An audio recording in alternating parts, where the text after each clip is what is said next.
Hello everyone, my name is Jennifer and welcome to Best Kept Plans. Today we're doing a budget with me for the paycheck that I will be receiving on March 17th, 2022 using the printable version of the Budget by Paycheck Workbook from the Budget Mom.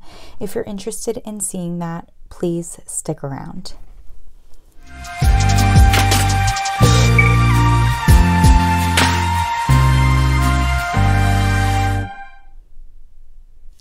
Because March 2022 is a little bit of a different month for me, I figured I'd start off in the monthly spread. Again, this is our budget with me for the paycheck I'm receiving on the 17th, but as you can see, March is a 3-paycheck month for me, which is really exciting. I'm hoping that that means I'm going to be able to put more than usual into my house savings, which as you can see down here is my monthly goal, my monthly priority. It's pretty much my priority every month, but we'll see how it goes. I have paid the bills that I had due for the first portion of the month. Definitely been able to contribute to my savings goals, and so with this paycheck on the 17th, per our little chart here on the side, every bill that is in this magenta color will be being paid with that paycheck, which means all the rest of the bills that I have due for March. I did have a little error up here where I put down Canva Pro and I marked it in magenta instead of marking it in the light blue color for my March 3rd paycheck, but I ended up canceling Canva Pro, so I didn't have to pay for it anyways. We're going to move into the paycheck budget tracker for this paycheck. I actually, you can see here, I didn't even do the cash envelope breakdown yet. But it's pretty much the same every paycheck anyways. So if I zoom you all in, we are going to start in the income section of the paycheck budget tracker. I only budget my full-time job's income, and I have been budgeting it recently to be $3,030, which I think is a good value for myself. When we go down to the bills section, as you can see, I do have my budgeted column filled out, but I also filled in the actual column as well, just to give myself kind of a little bit more detail and a rough estimate in my head with regards to my house savings. So with this paycheck, I am going to be paying for Netflix, Optimum, Verizon, my church contribution, and my student loan. I do budget with my student loan, but I'm not actually currently paying on my student loan, which is why in the actual column it's 0. The reason that I'm doing that is because I want to give myself an idea of what my paychecks are going to look like when I do have to make that $600 payment. I think that's a good thing for me to have in mind. So all of my budgeted column bills added up together are $1,040. And if I subtract that from the $30.30 I'm budgeting my income to be, I am left with $1,990. That is what I'm going to bring down to the envelope section or the variable expense section of the paycheck budget tracker. I always have the same variable expenses and the same values for each of them. For groceries, I budget $200. For eating out, I budget $75. For gas, I budget $75. And for miscellaneous, I budget $150. If you add those all together, they do equal $500. And if I subtract that $500 from the $1,990 I'm left with after paying my bills, I am left over with $1,490. And that amount is what I'm going to bring up to the sinking fund section of the paycheck budget tracker. Now, the sinking fund section has been where it's at the last few budget with me's, I think. I'm really excited that I've been able to reach some of the goals for my sinking funds, and it's just making the sinking funds section or area of my budget really exciting and motivating. So prior to this budget, I've reached goal on my subscriptions, birthdays, and holidays envelopes. That's why they're crossed out. Instead of no longer contributing that money to my sinking funds, I am still contributing it to my sinking funds, and I'm just rolling it into an envelope that has not reached goal yet. I'm describing it as a sinking fund snowball, basically. So with the subscriptions, birthdays, and holidays values, we're left with we have $55. and we can add that to one of the envelopes that I haven't reached my goal yet. I'm doing this a bit strategically in trying to target envelopes based on how close I am to their goal. So the envelope that's next closest to its goal is my medical envelope. So I am taking that $55, I'm going to put it in that medical envelope along with the $20 that it usually receives, which is why the value written here is $75 instead of the usual $20. Now, all the rest of the sinking funds that I have that have not reached goal yet are still getting their same amounts. So for travel, I'm doing $50. For Christmas, I'm contributing $25. For car maintenance, I'm contributing $50. And then for car insurance and taxes, I'm contributing $70. All of those added together do equal $270, which is what my sinking funds total usually equals. And if I subtract that $270 from the $1,490 I was left with after paying my bills and my variable expenses, I am left with $1,220. Now, the extra debt section of my paycheck budget tracker is blank. The reason why it's blank is because the only debt that I have is my student loan. And as I said earlier, I'm not contributing to it right now, so I'm not putting any extra cash towards debt. That $1,220 is going to go automatically down to the extra savings section of the paycheck budget tracker. And usually the only thing I have written in down here is my house savings, which is my #1 savings goal.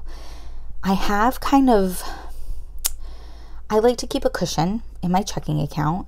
If you follow the Budget Bombs method and the paycheck in the Budget by Paycheck Workbook method, it's based on a zero-based budget, which means your inflow and your outflow should equal out to zero. I don't like my checking account getting down to $0, so I always have a cushion in there, and it's usually around $500. I've kind of dropped that cushion a little bit, which means that I am spending more than I should.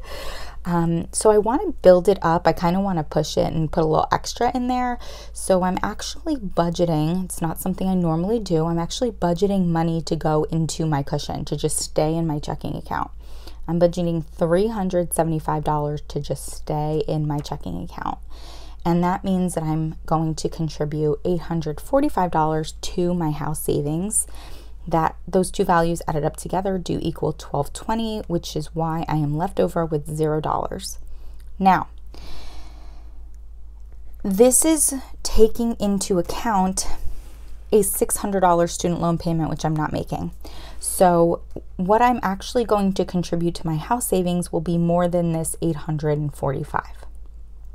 I can add $600 to that, or at least I should be able to add $600 to that.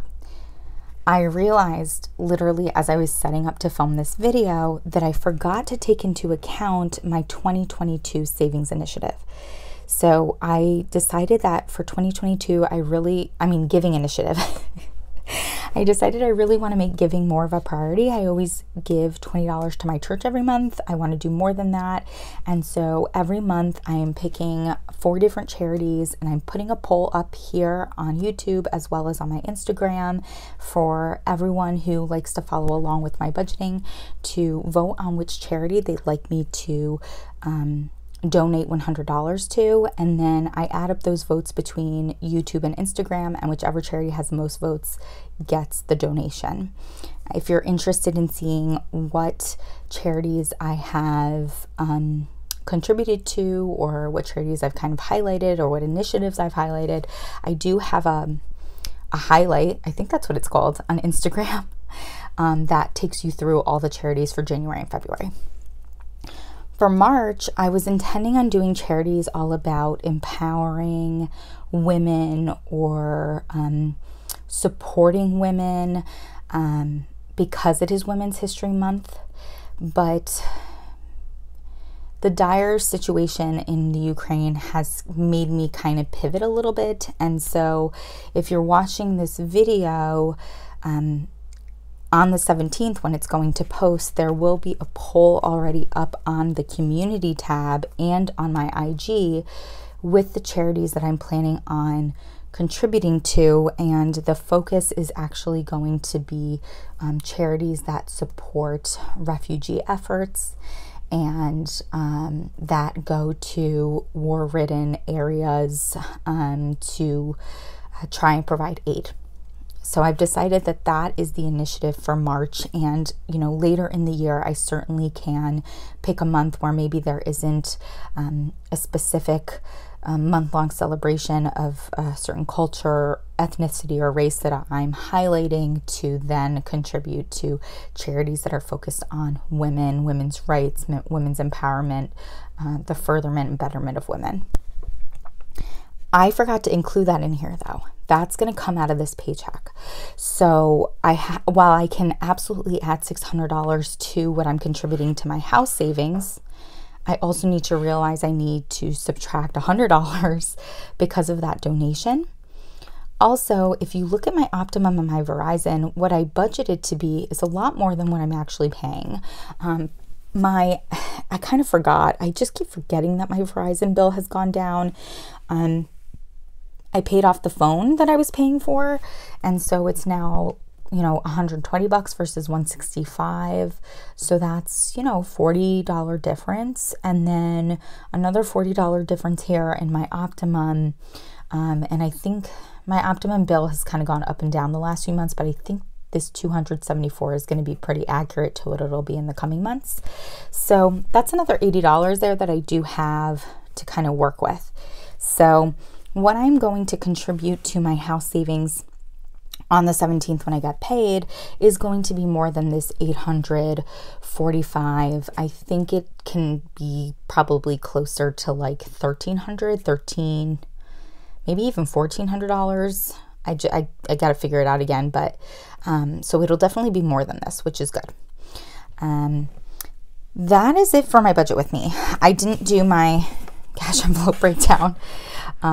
I totally forgot about it, to be totally honest, but it doesn't really change much from paycheck to paycheck and budget with me to budget with me.